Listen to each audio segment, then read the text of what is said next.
Hello and welcome to Basic Folk, where we have honest conversations with folk musicians on the Bluegrass Situation Podcast Network.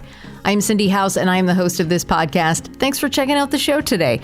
Before we get into our guest, Jobi Riccio, got a couple things to talk to you about. Number one, have you signed up for our newsletter? If not, you really should do it. There's a link in the show notes, or you can go to our website, basicfolk.com. You will get one email a month from us that lets you know what's happening with your favorite folk pod. It's the best way to stay in touch, basicfolk.com or link in the show notes. You can also follow us on social media. We're at Basic Folk Pod on all the mains, Facebook, Instagram, even TikTok. We're there. The other thing is that Basic Folk is a listener-supported podcast, and if you like, you can go to our website and make a contribution, basicfolk.com. There is a link in the show notes. You can also open up Apple Podcast, and you can become a subscriber there by searching for Basic Folk. You can send us $5 a month and get access to bonus episodes and really help us out. Thank you very much if you are a supporter of the podcast. High five. Okay, let's talk about Jobi Riccio. Jobi has only begun to scratch the surface of what they have to offer on their debut album, Whiplash. The songwriting is centered around self-discovery and mourning past lives laid alongside super smart country and pop melodies. Our hero grew up an outdoor kid amongst the woods of Red Rocks Park's amphitheater in Colorado. A strong bluegrass community encircled her playing from a very young age in a way that encouraged her to pursue music as a career. She spent time in Boston attending Berklee College of Music, nestled in the folk community centered around the historic venue Club Passim. Then March 2020 hit. Jobi had to leave her newfound community and found herself back in her childhood bedroom. She was wrestling with all the complications of finding herself and her place in the world while letting go of her childhood and the sense of grounding that came with it. Eventually, they made their way to Asheville, North Carolina to work on Whiplash. In the studio, she took her time making the album and discovered that indeed, she had a strong sense of vision for the music. The trust of her collaborators allowed her to trust in herself and create an album that is turning heads and making Jobi Riccio one of the most exciting young songwriters of 2023. I love talking to them about their origin, time in Boston, and their continuing musical journey. I can't wait for you to hear her new album. We're going to take a listen to a clip of the title track, and then we'll get to our conversation with Jobi Riccio on Basic Folk.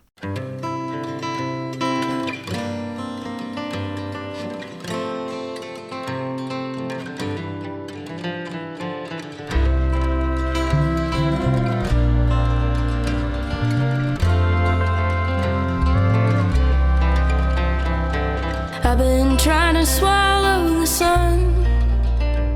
I've been running from the morning every night. The seasons cycle through in their colors, and I'm somewhere between a woman and a child. I've been having dreams where I'm flying, flying underneath the prairie moon. The weed stretches out like an ocean, and I know I won't be coming home soon. I am dizzy with my memories and the feeling of time spinning past. I got whiplash, and the cars won't slow. No, they only continue to crash. Jobi Riccio, thank you so much for being on Basic Folk. Yeah, thank you for having me. Okay, so before we really dig into these questions, we went to the same Folk Alliance in 2020, New Orleans. Yes. And I have thought about this a lot of times where I accidentally was going into the same room as you, and I accidentally kind of knocked you over a little bit. I don't know if you remember that or not, but I'm like... Of course I don't remember that. Okay. And of course you do remember that. I have I'll wake up in the middle of the night and I'll be like, oh no. Because I feel like it was just a nervous, I'm about to go into a crowded room response. No, I have literally no memory of it.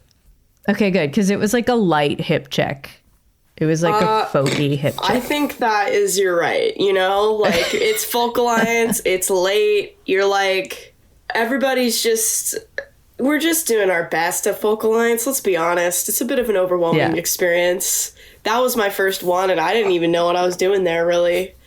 So, you were getting hip checked by an elder millennial trying to get in to go see the Whirling Dervishes. Nice. You gotta do it for the Whirling Dervishes. All right, let's start. I wanted to talk about identity and give you the opportunity to talk about your identity. Like, how do you identify, pronouns, orientation, any of that stuff that we want to address?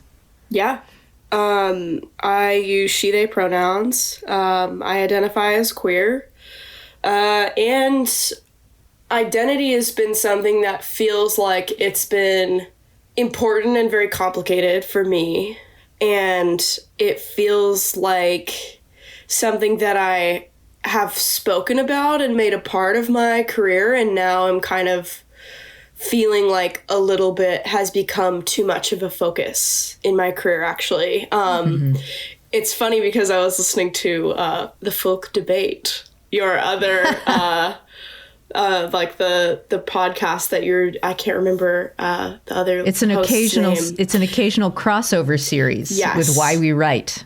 Yes, that's okay. I was like, you'll know the person to plug, and I'm so sorry to Why We Write, but it's based, and actually something that Lizzie No was saying about like there's this sort of, not to really just go right into it, but I just really resonated with something that she said, which was like, it's about like who is asking, those questions of me, or like, it can feel like a fine line between like, you can, it's like kind of cool right now to be like a queer artist or a Black artist or an artist of color in the folk space. And it's kind of like, when you're with your community, that feels one way, and then, or with people who are like truly great.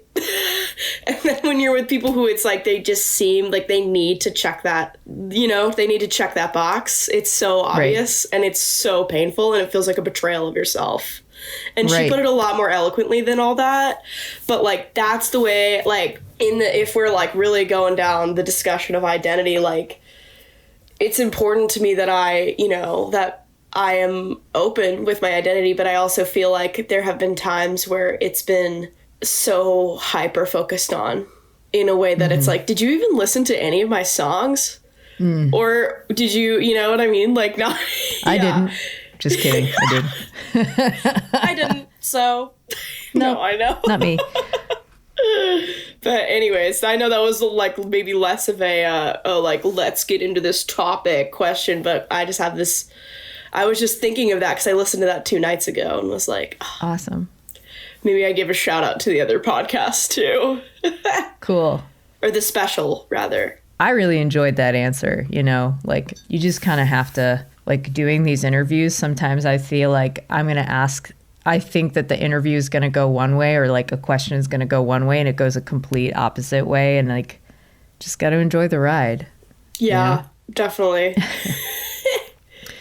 Okay. You are from Morrison, Colorado, which is outside of Denver, the same place as Red Rocks Parks and Amphitheater. You were an outdoor kid. How do you think your early experience in nature has impacted the person you became? I think that it's something that I really value and need, and is a processing tool for me. Being out in nature, it's almost equivalent to songwriting and writing in my journal or whatever. Like, it's honestly super hard here in Nashville because I don't feel like I can get that in the way that I used to be able to walk to a hiking trail 5 minutes from my house. Like, I was absolutely supremely spoiled with outdoor access as a kid. And like, you don't know any better, like to know that like there's going to come a time where you're going to live somewhere where like the nearest mountains are 2.5 hours away. Like that is, that is rough. So it's something I have to really intentionally build into my life now. And that's a really hard thing to do as a musician in my position, as like a musician in my position. You know what I mean? Like an emerging artist or whatever, because you have to kind of just go when they say go. In a lot of circumstances, I mean, I am a person with my own autonomy, but at the same time, I am like really trying to build my career. So, but I'm proud of myself because I'm going on a hiking trip next week.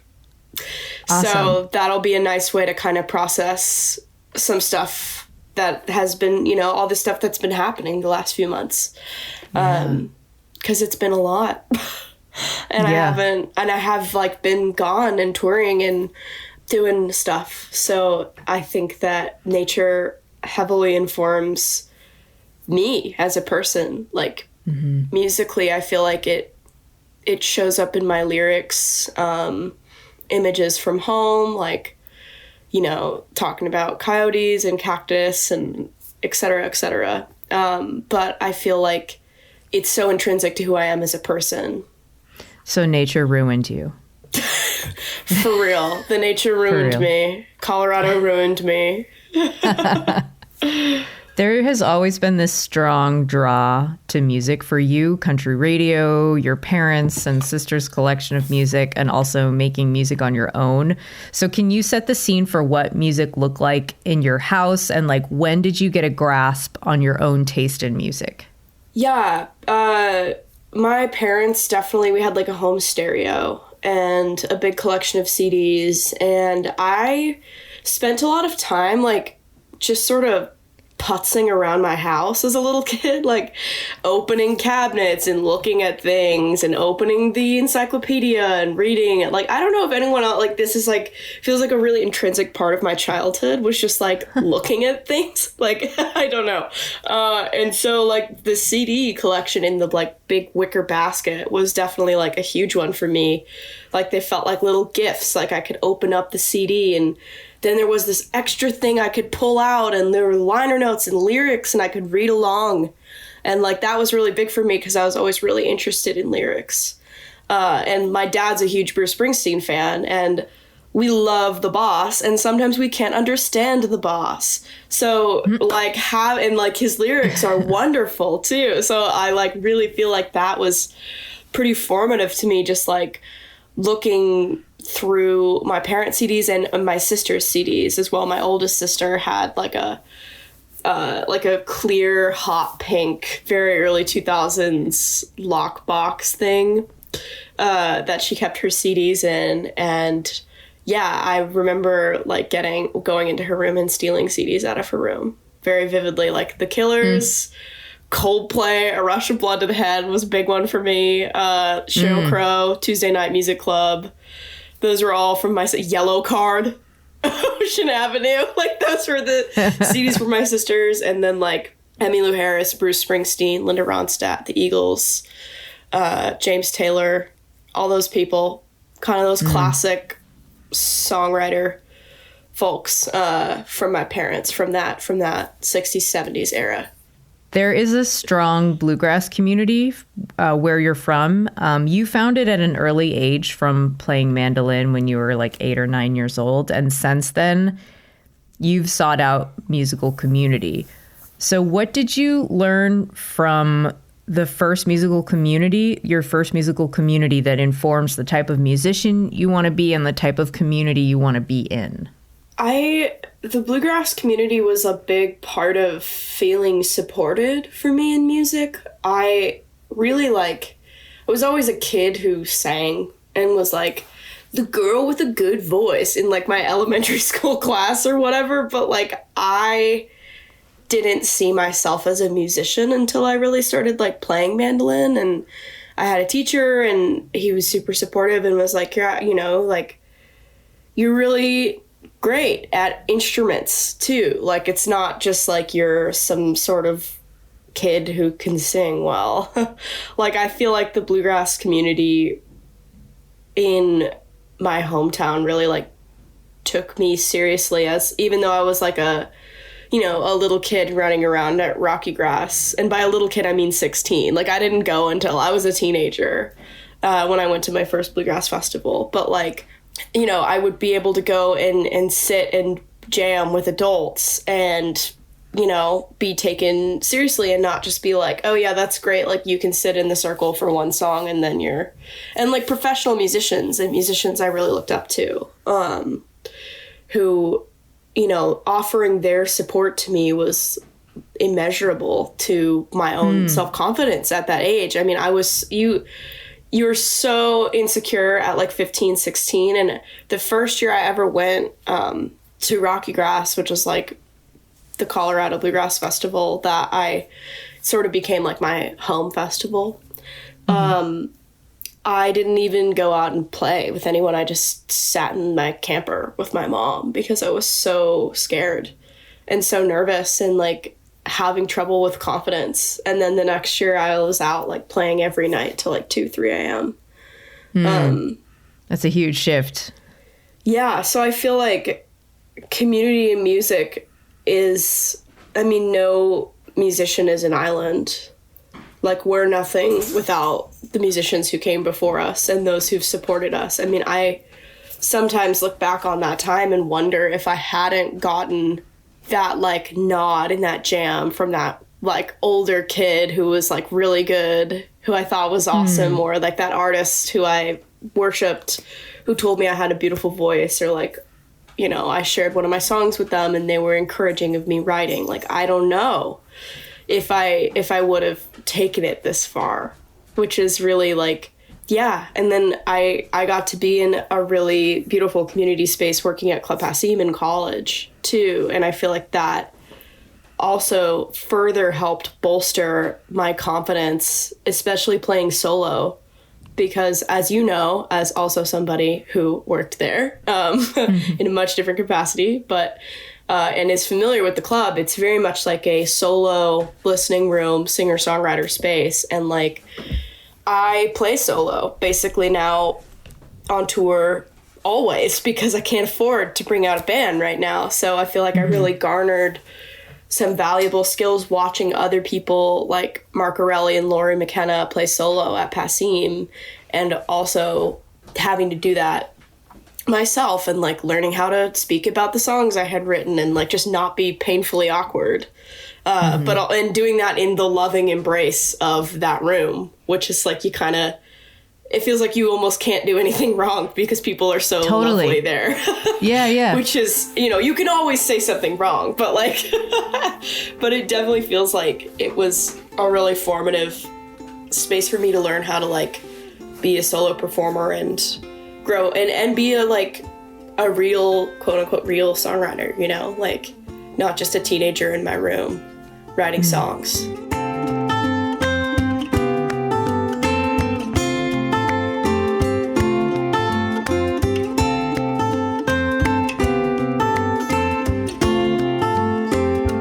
I was thinking about this question, so I'm like, oh, I forgot how old I was while I was writing this question at first, but then I remembered. So you've talked about Sheryl Crow and the Chicks as having like a huge impact on you. You picked up the mandolin after you first heard Nickel Creek, which is, I'm guessing, like around like early 2000s-ish. Mm-hmm. And I was like, oh, that must have been really cool for Jobi because, you saw someone that was like, quote unquote, your own age playing these acoustic instruments. And then I was like, wait a second. Nickel Creek is my age, and they're probably like 15 or 20 years older than you. So, yeah. but still thinking about that, like the other people that you might have been listening to were, several decades older than you. Like the Chicks and Sheryl Crow are like maybe like a Gen X, and then these elder millennials playing these acoustic instruments. I don't know if that's like resonating with you or not, but like, can you talk more about the influence Chris Thile, Sarah, and Sean Watkins had on you?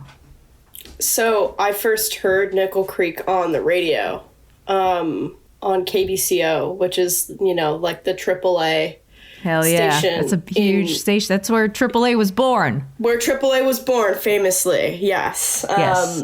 And that was my local radio station that I listened to as a kid.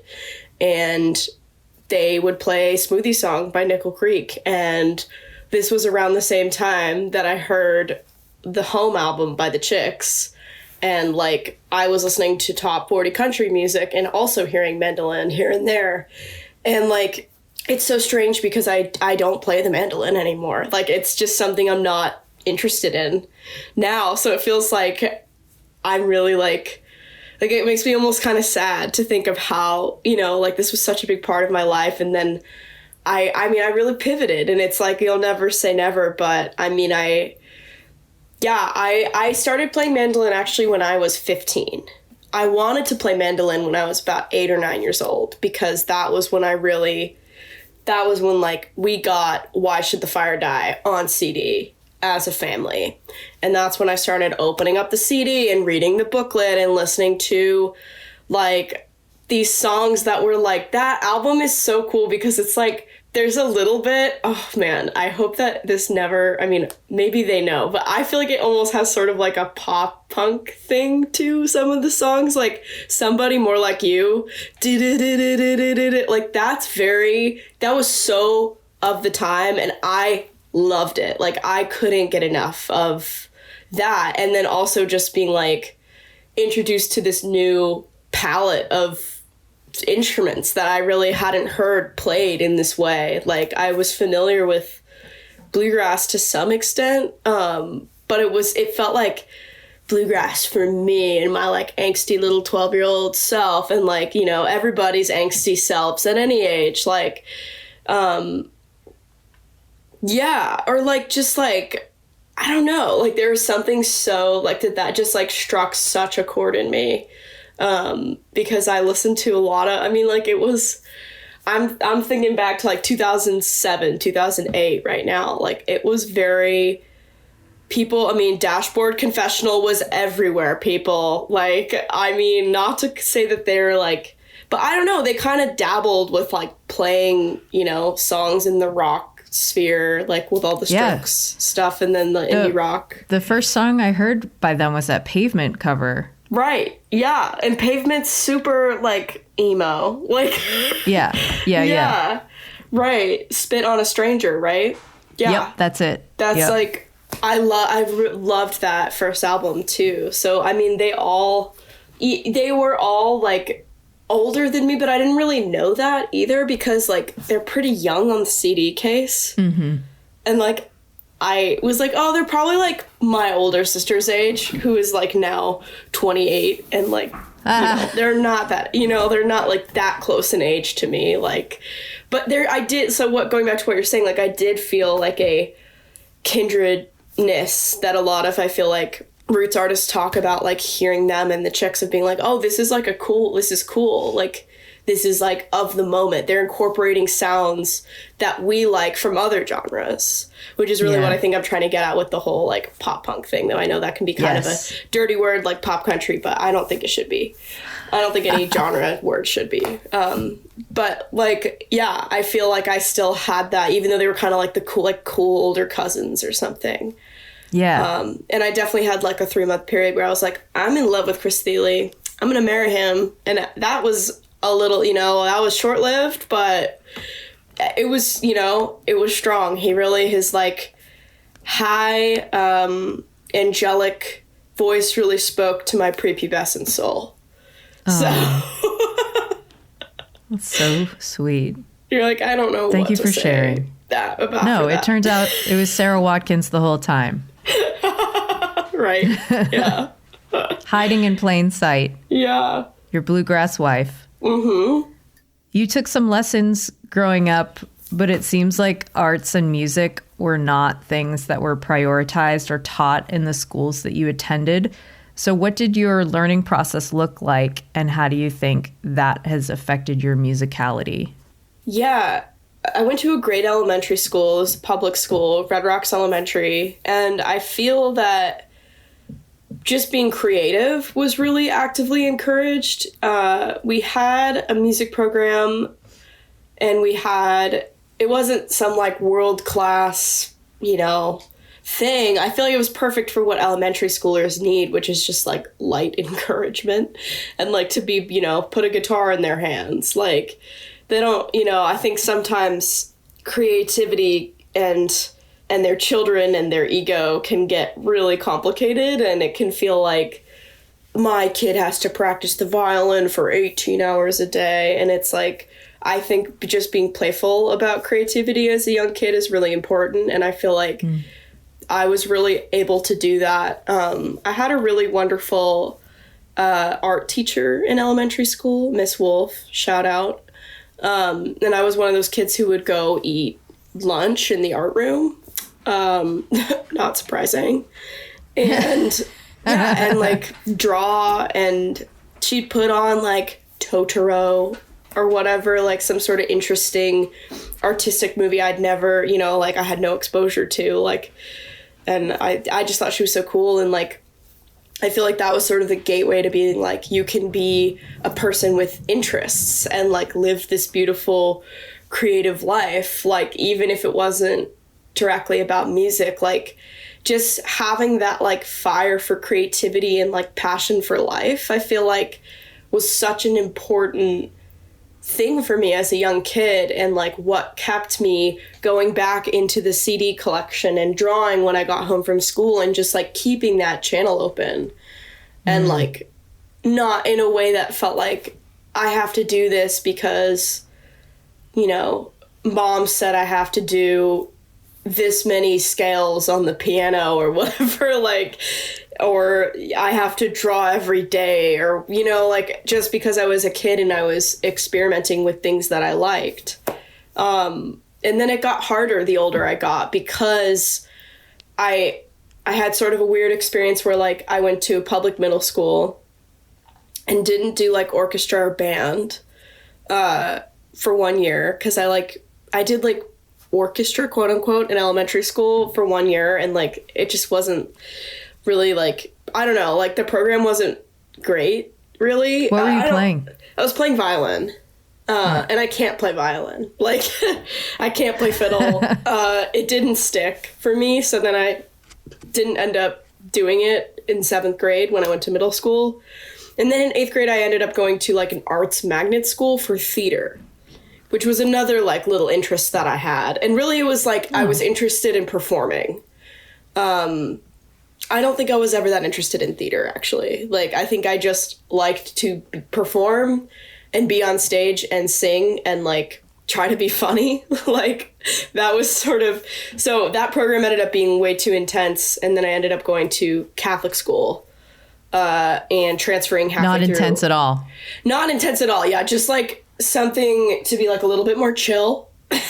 Yeah. No, my sisters went to Catholic school, and I was having a hard time at this art school. So my parents were like, why don't you just go to the Catholic school? I didn't really want to go, but it was sort of like, you kind of have to. And then they had no arts program. Like, there was no music. There was a very, very struggling like theater and choir program that basically subsisted of like, yeah, the same 10 kids and one faculty trying to run the entire thing with no funding. And that was a little hard, but that was when I was finding like Rocky Grass and taking mandolin and like finding musical mentors and community outside of like an academic school space. So I never learned like theory or really anything. And then I ended up going to Berkeley for music school and having to play like a massive game of catch up. So that's sort of the long story of like how I did and didn't receive an arts and musical education as a young kid, and how it was kind of okay and like really good in some ways. And then also the older I got and the more challenged I needed to be and the less I could find places where I could be challenged, then it ended up being really hard my first semester of college, but I figured it out. All right, let's go back to the late 90s, early 2000. and talk about feminism. It seems like it existed for you early on. Like you've talked about the opinionated and outspoken women in your house. Mm-hmm. So this was indeed a strange time for feminism. Let's call it third wave. But what influence did your early exposure have on your outlook? I feel like it wasn't so obvious what it was to me, like that it was, you know, like this thing called feminism perhaps, or something that could be related to that. Like my family was pretty like traditional suburban family. And I feel like my two older sisters, especially my oldest sister, really like, she was kind of just, she was very, and still is very opinionated and like interested in politics and like kind of knew where she stood on things, like, and interested in music and art and things that I thought were cool, and like wasn't into what everybody else was into in our like relatively sheltered suburban bubble. And then was into some things that other people were too. But like, I feel like she was always really interested in like politics and social sciences. And she now works in a nonprofit, for a nonprofit, basically as a community organizer, cool. in what they call the Valley in southwestern Colorado. And it totally kills at that job, but like has always been interested in being outspoken and like researching and, you know, being interested in like environmental advocacy and climate justice and all these things that I ended up also, you know, like taking an interest in because I thought they were cool and like important and necessary. And then like my middle sister also was very like, she just didn't take any shit. Like I don't know if I can say, like, I don't know if I can say curse words, but it's hard because I feel like I have been kind of censoring the curse words here. But basically she didn't and doesn't take any shit, and like always stood up for herself, always stood up for me. Like there were times where I really needed that voice, and I feel like she modeled that for me. And so I feel like really my sisters are who I think of when I think of that like early formative influence. And then also like, you know, the chicks, Natalie Maines, being like, I don't care. I'm going to talk about this. This is something that I care about. Here's my full idea on this really hard situation, and I believe it in my heart. And this was like kind of a thing in the 90s, you know, like Sinead O'Connor and all these other Fiona Apple, like these other great artists who were just like, you know what? I'm like going completely against the grain, and I know it's going to be like really hard because this isn't like acceptable to do yet. And yeah, people didn't have like phones to go tweet their outspoken original opinions on 24/7. So like it was a big deal. So like also seeing that, I was like, these people are like their own people. And like that really made an impact on me. Like, I feel like I just always wanted to be who I was. And there were times where I felt like I couldn't do that, like where I grew up and how I grew up. Mm-hmm. And I always knew that like end game for me is like, I'm going to go do that. I'm going to go chase this dream that I've always had, which is being a musician. And I'm doing it, which is pretty crazy. Okay, so this question, just based on what we were talking about with identity, you might want to skip this question, and it's totally fine. So, like, you know, the time where you were growing up, like we said, was a weird time for feminism. There were, like, many unrealistic standards for women. I mean, there still are, but, like, even more so, where women were expected to act and look certain ways, and even though we have evolved, that still rings true today. So even though there was a strong female presence in your life, how did it live in parallel with this other like societal shit? Well, I was raised Catholic. So that kind of maybe answers a lot of questions. Oh, God. So you're still recovering, still working on it? A little bit, yeah. I mean, we were kind of in and out of the Catholic Church. They love that. They love when people do that. Yeah, they're into it. They're all about it. It's so funny, though, because, like, so many people grow up that way. Like, the C&E Catholic thing with Christmas and Easter is, like, kind of a joke. We, like, when I was a little kid, like, we went to Mass on Sundays relatively with regularity when I was, like, a small kid. And then it's just, like, everyone starts playing soccer, and everyone starts doing all their other little things that they do as little kids. And we were spending a lot of time going hiking and skiing and doing wonderful things on the weekend that I was like, this is way better than church. And had a lot more energy or this feels like what church is supposed to feel like. This feels like church to me. No, for real. That's so that's spot on. So yeah, it became like something that was still kind of culturally important to my family, especially my dad, because his parents were both Irish and Italian Catholic immigrants. So they like strong. This is the Riccio side of the family. Like it's still a part of, our family culture.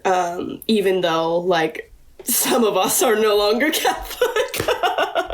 Like it's so interesting like that you can, in certain religions it's kind of accepted to be like, you can be like culturally Jewish, and that's like not as, maybe I have this misconstrued, but it feels like that's more common. Like nobody's ever like, I'm just culturally Catholic. Like it's kind of like you're in or you're out. Right. Right. Like the whole religion is very like dogmatic in like, you believe this or you're out. But that's kind of how I feel like my family, how we ultimately ended up being.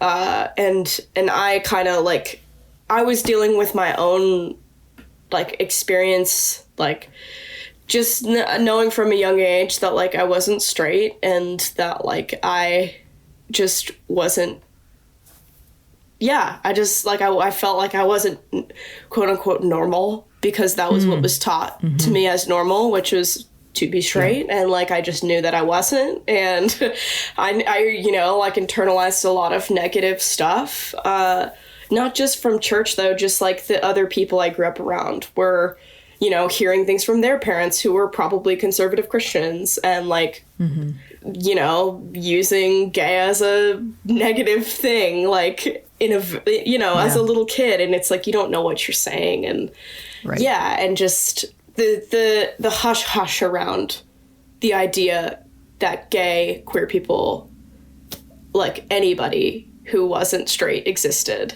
in my life was very real. And I think that was the hardest thing, and the thing that felt most at odds with who I knew myself to be. And like, I'm like trying to think if there was any, I tend to forget certain parts of questions and then only answer like half the question. So sorry if I just did that. This is good to go into our next question, like about the evolution of your acceptance of self. What has that looked like, and what has opened up for you because of that acceptance? Yeah, I feel like my acceptance of self is at its best that it's ever been, and it can still be better. And I feel like I never like fully, there were certain parts of me that I really enjoyed being different. Like ultimately I felt it was a strength, even when I didn't, I wasn't fully able to believe that every single day of like my childhood and adolescence, and definitely, like teenagerhood. Like I did think of myself as like an individual or whatever. Like I definitely was that kid who I feel like was like, no one gets me sometimes. And sometimes I still have that little teenager voice that's like, no one gets me. And because it's probably true. Yeah, no, it's just true. No, I kind of wonder if it's like that comes from a place of like, I don't get me right now. You know, like when now that I'm older, it kind of feels like those days where I feel like misunderstood or like it's just because I have a block within myself. Like, I feel like the older I get, the more I'm kind of realizing that like so many of the things that I like project onto other people are just things about me. And stories about myself and my life that I've lived in for years and have spent a lot of really great time in therapy undoing, especially these last, 5 or so years. And I think I'm still, like the days when I just have hard mental health days, those are the hardest days to accept myself. And those are really the days when I need it the most, and that I'm trying to like cultivate that in myself so that when those days happen, I have more to give back to myself.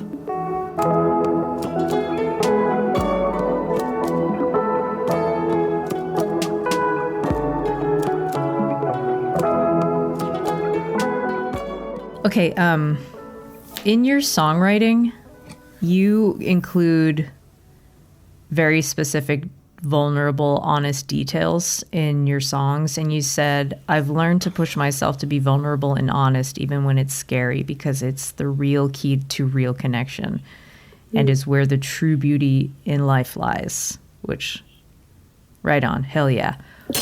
Okay, here are the questions. When did you learn that about yourself? And then how did you feel this style of songwriting change you?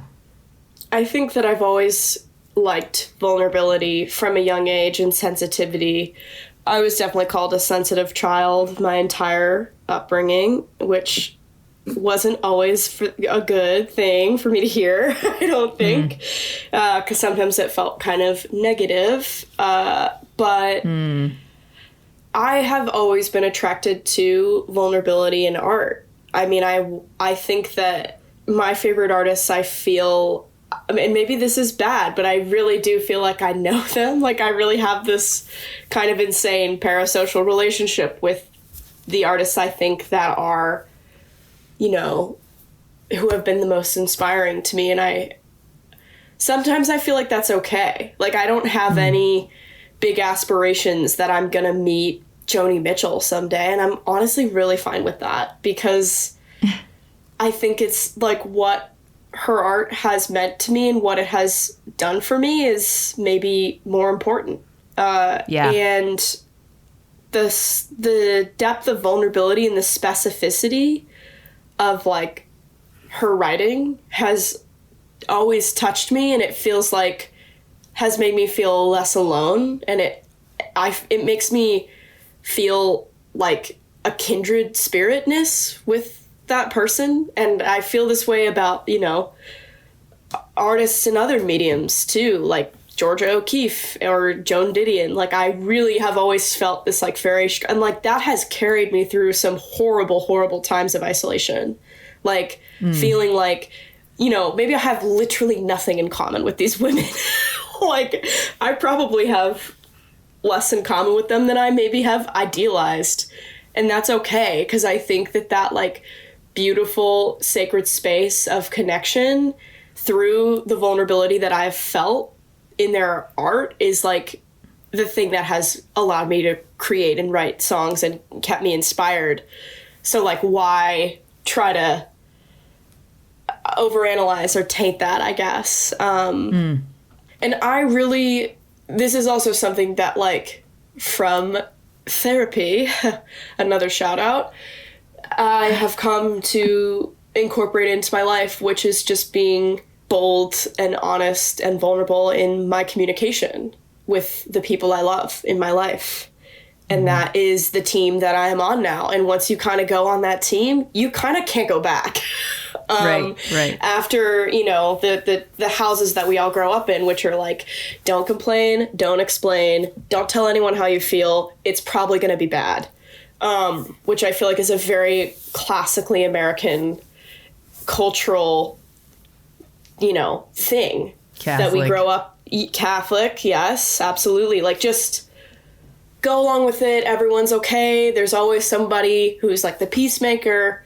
and somebody who is, you know, causing the problems. Like, these tropes exist for a reason, and we internalize them, and then we grow up and become adults who don't talk, and we don't tell people how we feel. And I think music and art is a space where people have always been able to say how they feel and be truly vulnerable and, like, experience vulnerability. And, like, that's why I feel like it's so beautiful when people go see live music and cry, because they're allowing that person's vulnerability to reach into their, you know, cavern of vulnerability, or, like, you know, locked box inside of themselves, and just untighten it a little bit and just, like, let some of that out. I'm getting a little bit, like, woo-woo esoteric therapy girl right now, but I really, really believe this, and it's changed the way that I live my life. And I think that, yeah, sometimes it's like, I think about, there will probably come a time where I write more songs that are not, you know, that are narrative based, that are, you know, maybe more like auto fiction, where it's like semi-autobiographical and semi-fiction, and some of my songs are that way. Cool. And sometime where I won't want to, you know, do, like, I just want to be inspired and write what I want to write. And I feel pretty moved to write as, you know, the people I am inspired by do, which is kind of in this lane. Okay. So you mentioned you went to Boston, you studied songwriting at Berkeley, you fell into the folk crowd around that centers around Club Hassim and Harvard Square. The pandemic hits in March 2020. You leave Boston, you move back home. There's kind of like a mind fuck of moving back into your childhood house, and there's lots to talk about there. But the thing that I want to talk about is, like, leaving your musical community and being cut off from community and collaboration at such a formative young age. I was talking to Sadie Gustafson-Zook about this, and I think it was, like, too early in the pandemic that we had this conversation, because I am not a musician, but I was deeply, deeply involved with the Club Hassim world when I was like from my late teens into being 25 years old, and still am involved. But, like, I just, like, cannot imagine being, you know, 22 years old and then all of a sudden just having all of that cut off, of, like, going to shows, hanging out, being friends with people, making connections, watching different musicians collaborate together. It seems like a huge loss for your songwriting generation. Like, how do you think that loss that came with the pandemic continues to impact you and the people of your musical generation? Oh, man. You asked the best and hardest questions, Cindy. I have thought this many times listening to your podcast, and yeah, this one is, wow. I feel, I mean, I struggled with this, and I still am struggling with it, because in some ways I feel like I was, and it's so easy to romanticize the past, but in some ways I feel like I was at my most creatively generative state right pre-pandemic. 2019 was, like, an insanely prolific year for me, and honestly I haven't written as much since. And I wonder if I will get back to that place. I'm gonna say that I will, and hold that belief, but I was part of, you know, like, yeah, because, like, why say that it'll never happen again? Like, that seems like just a waste of my time. But also, like, I was in such a rich community, like, such fertile ground. Like, my literal job was to go serve at a venue where I would see at least, you know, one show a week that would inspire me to go write something. That is insane. And that is, like, not, and I was also studying and being pushed and mentored and encouraged and meeting other people my age who were writing songs and interested in the same things that I was, and like we were collaborating together and and working on music. Like it was an insanely inspirational time for me, and I think that's like really actually helpful to acknowledge, because then I tend to beat myself up over how little I write and how low, quote unquote, my output is. But I think that I'm still struggling with it, because I ended up moving back to Colorado, as you said, in with my mom, and it was just, I felt like a teenager again. Like I felt like, Mom, get out of my room, I'm trying to write a song. Like it was very like that kind of vibe. And like I did write things, still kind of riding that generative space into the early days of the pandemic. And then it's just really, it's slowed a bit. And then, you know, like in my move to Nashville, like I feel that inspiration, but I still struggle with like making things post-pandemic. Like I do. Yeah. And it's almost like I mean, there are other Passim types in your general vicinity in Nashville. It's almost like you have to like create a little weekly club or something to try to totally get the vibe together again, or like get Dinty Child to get you up on Lake Winnipesaukee and do a songwriting retreat. Right? Oh God, I know. I mean, that would be amazing. I did like I got to do a solo songwriting retreat. And part of me is like, I was supposed to go on a songwriting retreat that I ended up not being able to go on, with Liv Green and Rachel Sumner and Brittany Ann Tranbaugh. And I was super sad, because I think I needed a little bit of the like, you know, community, and Carsey Blanton too, like the community, like, you got this, girl, like, let's give each other exercises and stuff. And then like, because I went on this solo retreat that I mean, I was so busy when I went on the retreat like a month and a half ago that I honestly just needed to kind of chill. So that's kind of what I did. And I like edited some ideas I had, but I didn't really like write a new song. And yeah, I think it's so hard to create anything consistent in Nashville, because everyone leaves all the time, except for January and February. And like, I don't know, people still tour then, you know, like people, it's such a transient place that sometimes it can be unmotivating for me personally to create community and to seek out community, because I am always leaving. Or, you know, when I'm staying, then other people are leaving. Like it's a little bit of a ships in the night affair. I mean, it makes it extra special when people do get together. And I think I've been thinking about this a lot recently as I'm, you know, returning home for the month, basically, after being gone for basically the last 6 months. Like how starved I am for community, for even just a song share. I got invited to one last weekend and I was out of town and I like literally cried. I was so sad. I was so upset, because I was just like, I really need this. I have nothing to share, but I need to just go listen. Like I just need. Yeah. It's so important to be around people. And yeah, I wasn't touring either when I lived in Boston. Like I would go play in Vermont or like New Hampshire occasionally, but that's not really the same thing as like, all right, one day we're driving up to New York City in one day, and then we're touring down all the way, you know, like, and giving weeks of your life to tour. Yeah. So I think that it was just an interesting time that I want to like value and honor and take certain elements of, and better incorporate those into my life now, because I think I'm kind of starved for it. But also understanding that like it can't look exactly that way. Totally. And post-pandemic, everything feels different. Like it just does.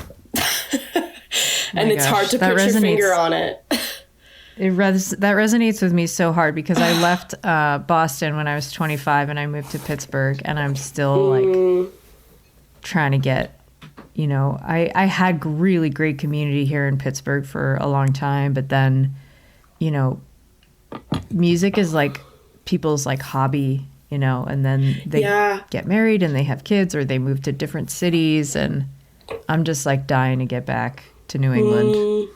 I miss New England too.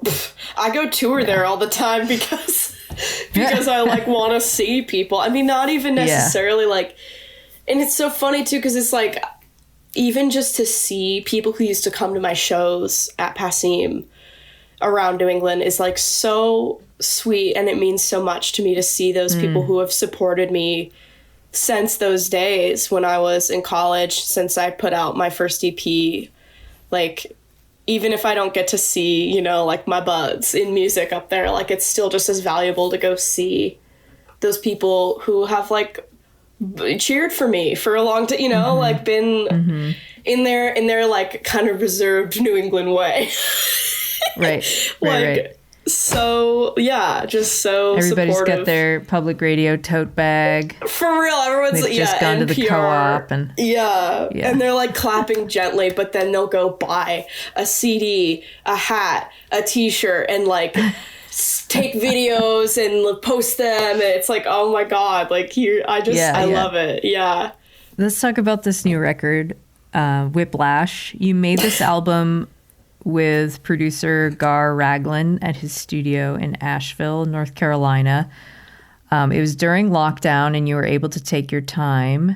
And this is cool. You said, my producers really trusted me and let me lead in a way that I wasn't really expecting, which is cool because then you found out you had a really strong vision for like what you wanted the album to look like. What impact did that discovery have on your identity as a musician? Yeah, I think that I feel... that I was just talking to my friend about this the other day, who is a producer and songwriter. I don't feel like I can fully be like, the cap is upon my head that says producer. But I do think that that term is so confusingly ambiguous that like, yeah, I don't know. When we were really like, this album was very collaborative. And... you know, it happened over many, many months, which was both a challenge and, you know, actually quite a gift to like give, like I said, like give it the space and allow people to record remotely and bring in different elements that may have not been possible if we had to do the entire thing in person. I feel like it really, the other co-producers on this project, Jesse, Tim, and Isaiah Beard, I feel like and Gar as well, like they really encouraged me, and I feel like I didn't understand that like what part of what I was doing was producing necessarily, like that, you know, like calling the shots and being like, no, you know, like what if we had a violin part here that sounded like this, or like, you know, what if I think this part needs to have less reverb, or this needs to, you know, like, and using the terms but not having the ability to go do it, like that's still, having those ideas is still production, even if you can't go on Ableton and like do this weird, crazy plugin. Like Isaiah is like the master of that. And so that was like, you know, a really exciting collaborator to have on my project with me. Or like, I really want, like, this part would be so cool. And then like Jesse would, you know, send me like a pass of, here's what I'm thinking maybe for like a string part. And then like I'd get in there and be like, okay, maybe this needs to change or that needs to change. And then they can execute that. So it's so complicated because even still my imposter syndrome is flaring up, and I'm like, that doesn't make you a producer. But like, I feel like I'm still kind of like grappling with that, because part of me always feels this like pressure that I need to like learn how to produce my own stuff, like, and be like self-sufficient. But I also like think that my favorite thing about music is collaboration and community-based musical experiences, whether that be like jamming at a, bluegrass jam, or like working on a record with other people and not just alone in my room. Like, that kind of sounds sad. Like, I know that it's like, it's not for a lot of people, and it's like a really cool feat and a really like beautiful, different way to make music. Like, Caroline Rose just like produced and played on basically her entire whole own record, basically all by herself, and her record is amazing. The most recent record she just put out, The Art of Forgetting, I mean, it's a masterpiece. But I also am like, I don't know if that is me. So I think I'm still, to answer your question and to not answer your question at all, I think I'm still grappling with the idea of like, maybe I have these abilities. And I just, once again, a big shout out to Gar, Jesse, and Isaiah for being like, no, believe in yourself and understand that you have good ideas.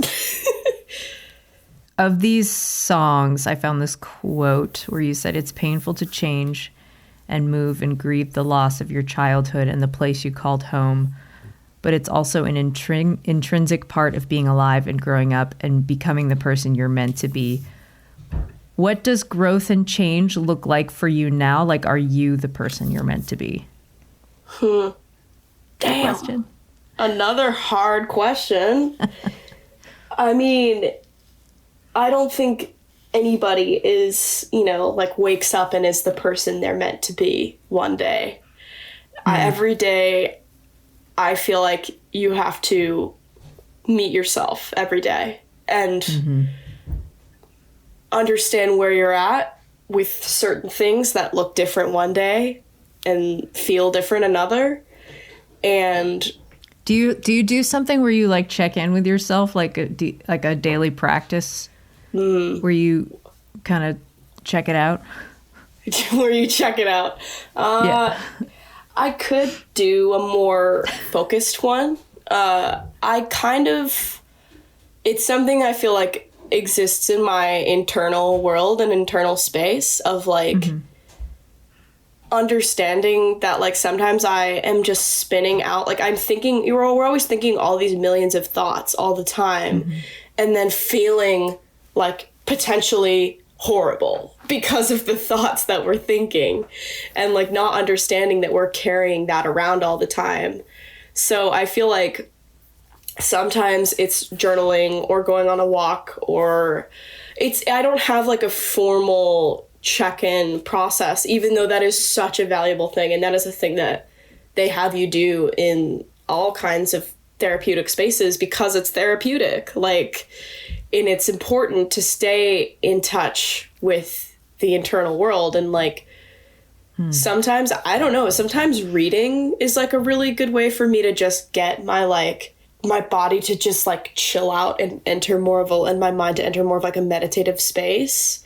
And sometimes it requires like 30 minutes of me rereading the same sentence a million times because I'm thinking about how I need to go to the grocery store.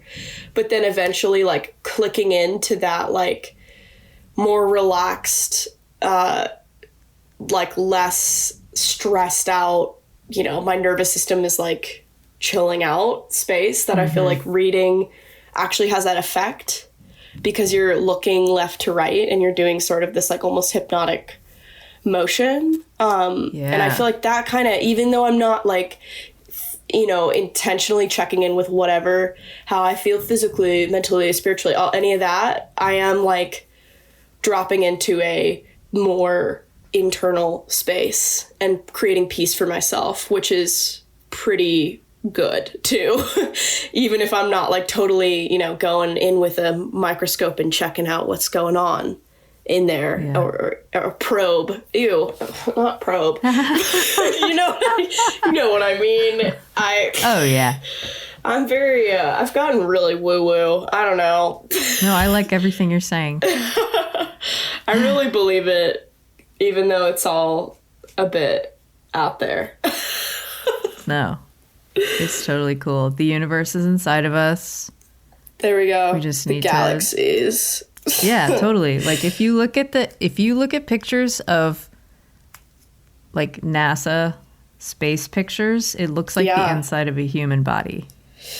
It's pretty freaky. Yeah, it's pretty freaky.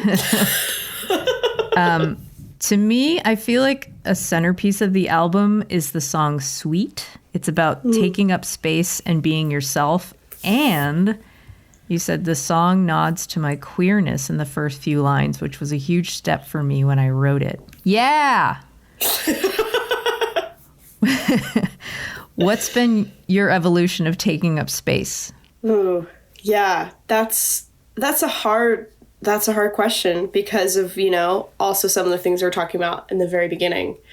I feel like when I wrote that song, I sort of wrote it as like a fake it till you make it situation of just sort of like, I am just going to put everything down that makes me squirm in my seat about myself. And one of those things at that time was being queer. And also, like, specifically being attracted to people of all genders. And actually, sometimes I still feel that way. Because there are a lot of queer spaces that it really feels like are really kind of more like, well, wait a minute. Like, there is sort of this, like, this is a space for people who are gay. And sometimes internally I am still in my narrative of like, I'm not gay enough and I'm not straight enough. And I live in ambiguity and I live in fluidity. And that's like what I'm also attracted to in other people. And sometimes I still feel that like outsiderness, even in, spaces where it literally could be just coming from me and the thoughts that are in my head as I'm like in the space. So I'm still like some days still really stepping into that. And then some days it feels just like not important to speak on either, like I don't want to just be a monolithic queer artist. Like the whole thing with my art is that I am queer because like that is just a piece of who I am. And sometimes it can feel like it's too focused upon. And sometimes it feels like it wasn't focused upon enough for so long and I didn't speak on it. And so it's good to give some air and some space to that and shed some light onto that part of who I am, but it's so hard. It's such a delicate balance, really. And there's so many other things in the song too that I feel like lots of people, whether they are queer, straight, anything, like can identify with. I mean, I speak about like struggling with my body image. Who doesn't struggle with their body image?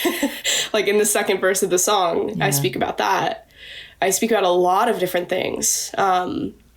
And I think maybe because like my queerness has been like maybe one of the harder things and one of the more complicated things to like own even still, like maybe that's why it feels like it's kind of been like, yeah, one of the harder things that and also body image stuff like to accept fully.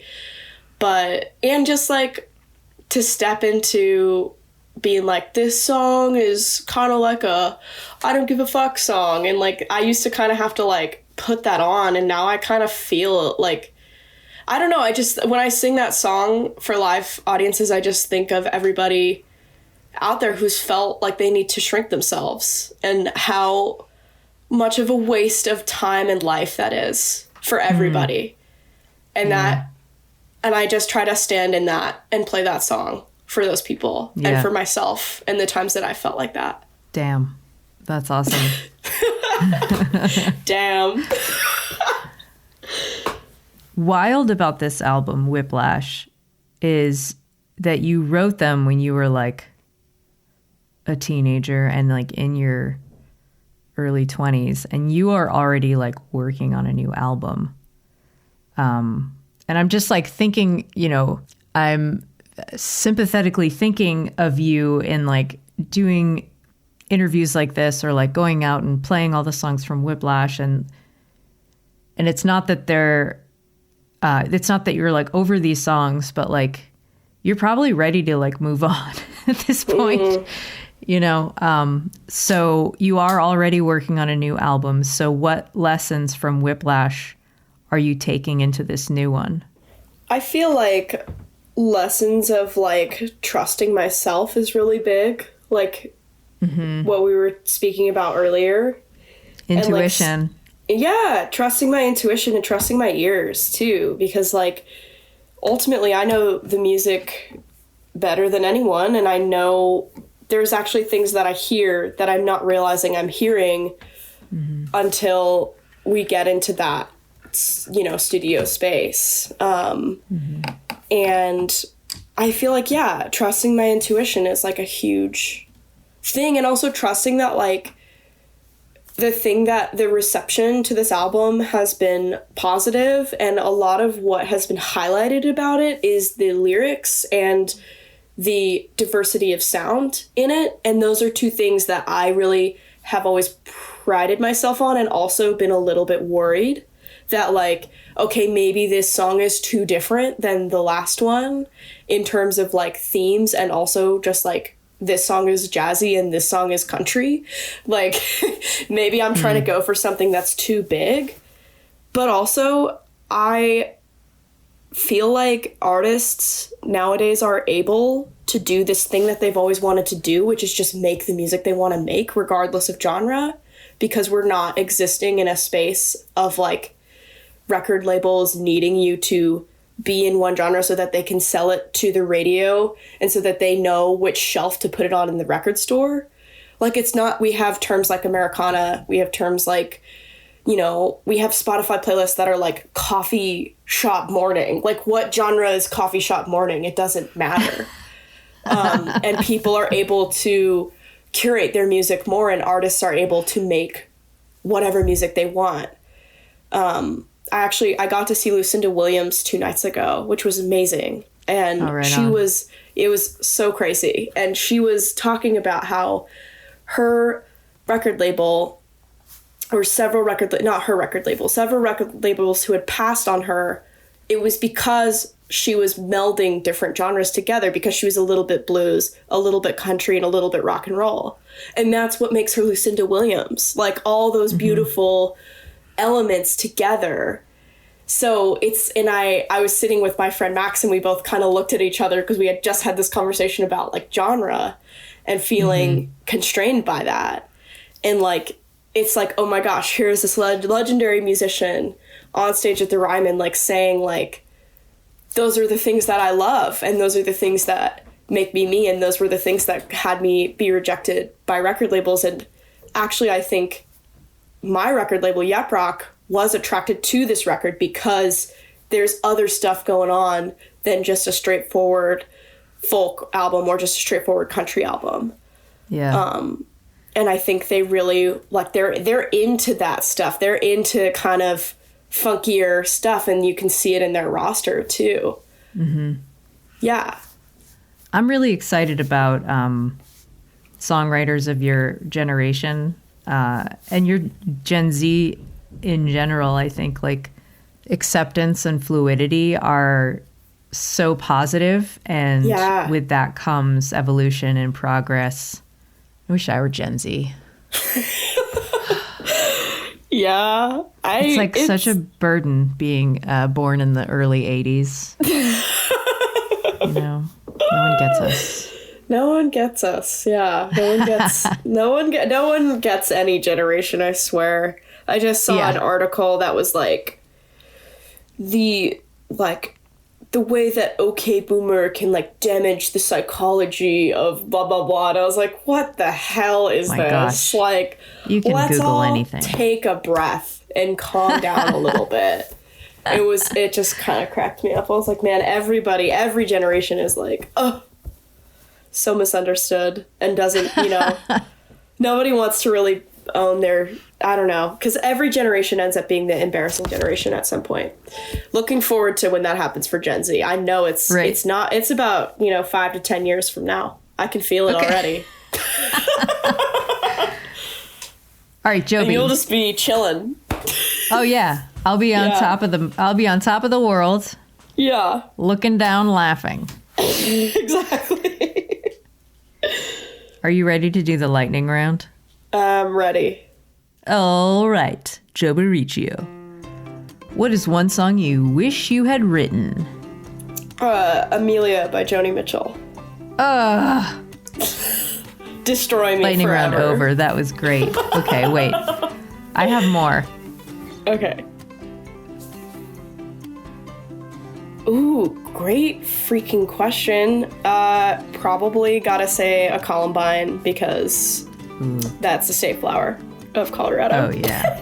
Really good. This is a tough one. Dogs or cats? Dogs.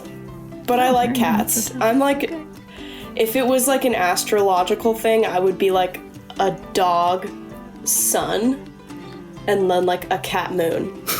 Cat moon rising. Like secretly I really do enjoy cats. But the cats that enjoy me, you know? But there is a part of my secret self who likes cats, but I definitely like, you know, present as more of a dog person. Anyways. You're fluid.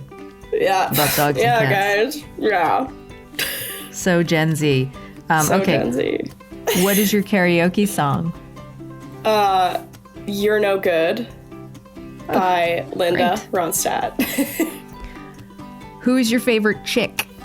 Natalie Maines. That's a no-brainer, huh? Yeah. Sorry. Yeah. Sorry, Marty. Love you too, though. Sorry, Emily. What is your coffee order? A cortado with honey. Yeah. Or just a latte. You know, What kind of milk are we getting here? if I'm singing, oat milk. Or if I'm just feeling like I want a little nuttiness, oat milk. But I'll drink whole milk. Not to brag, but it doesn't do anything for my stomach, so I can drink it. Okay. All right. What is your favorite method of transportation? Train. I miss trains. Okay, this is the last one. Where's the most beautiful place in the world? Oh God. The San Juan Mountains in Colorado. I'm sorry, everyone. I am that person from Colorado. I'm so sorry. But that's that's what I think. Oh, great. Well, thank you very much for coming on Basic Folk. It was such a blast talking to you. Yes. Thank you so much for having me. These were absolutely wonderful questions. This episode of Basic Folk was produced by John Nungesser. Our music composed by Alex Stanton. Basic Folk is on the Bluegrass Situation Podcast Network, and you can find all of our episodes there, wherever you get podcasts. You can also search for us on the SiriusXM app or check out our website, basicfolk.com. If you enjoyed this episode, why not share it with a friend? Like maybe your friend in high school who you sat next to all throughout high school band because you both played clarinet together and you were also both first chair together, even though you were a senior and she was a junior. She actually was a much better clarinet player than you were, but she was always really nice. So that would be kind of awesome if you sent it to her. Thanks for listening all the way to the end. You are indeed so special, and we'll talk to you next time. Bye.